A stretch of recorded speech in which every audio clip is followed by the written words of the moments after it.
Hi everyone, I'm Ash Gravely, Director of Engineering at Gemlux. We're here today to share with you some of our additive manufacturing capabilities, better known as 3D printing. Gemlux, we've really embraced some of the 3D printing technology that's come out in the last few years, and we believe that it gives us an edge in developing products for you, bringing things to you that are more advanced, better developed, lower cost, and we'd like to share it because it's a pretty cool process.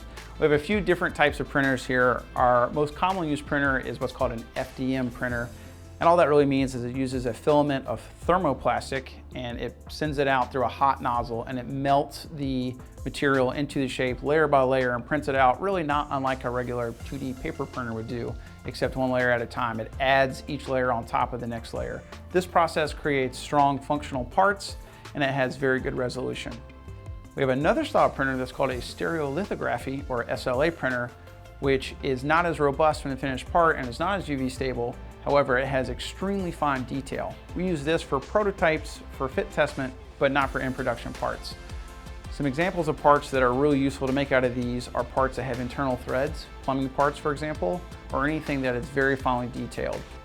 These are really cool printers to watch because they actually use a laser light to shine into each layer and cure it, and then as the part is formed, it looks like it's being pulled out of this vat of really magical goo. It's a pretty cool process to watch, and then after it's done, it gets cleaned and then cured so that it's a final rigid part.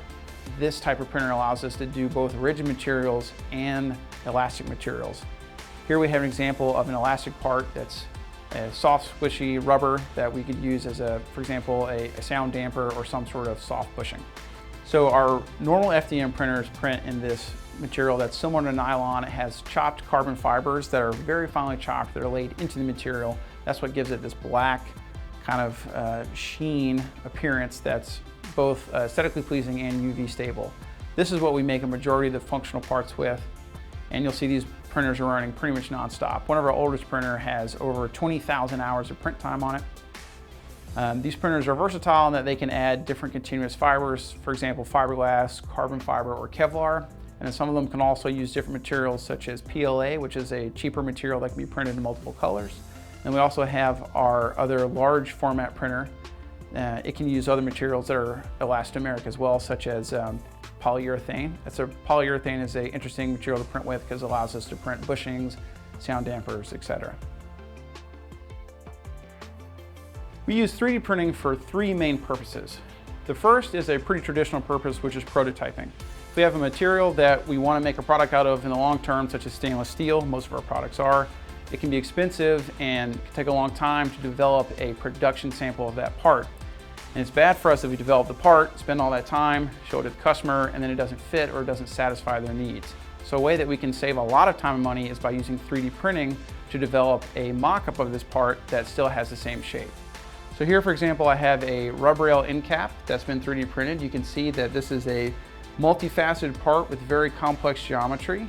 So the advantage here is that we can use a 3D printer to make a one-to-one recreation of what the part will look like from the tool and then let the boat builder try it on the boat. And so that's a lot easier than actually just doing, for example, using the CAD or just doing a drawing to try to show how it'll fit. They can actually physically fit it up. It's very confidence inspiring that once we open up the tool that the finished production part will fit. This is a pretty traditional use of 3D printing. A lot of people in a lot of industries do this, and this is the primary purpose that we use 3D printing for here at Gem.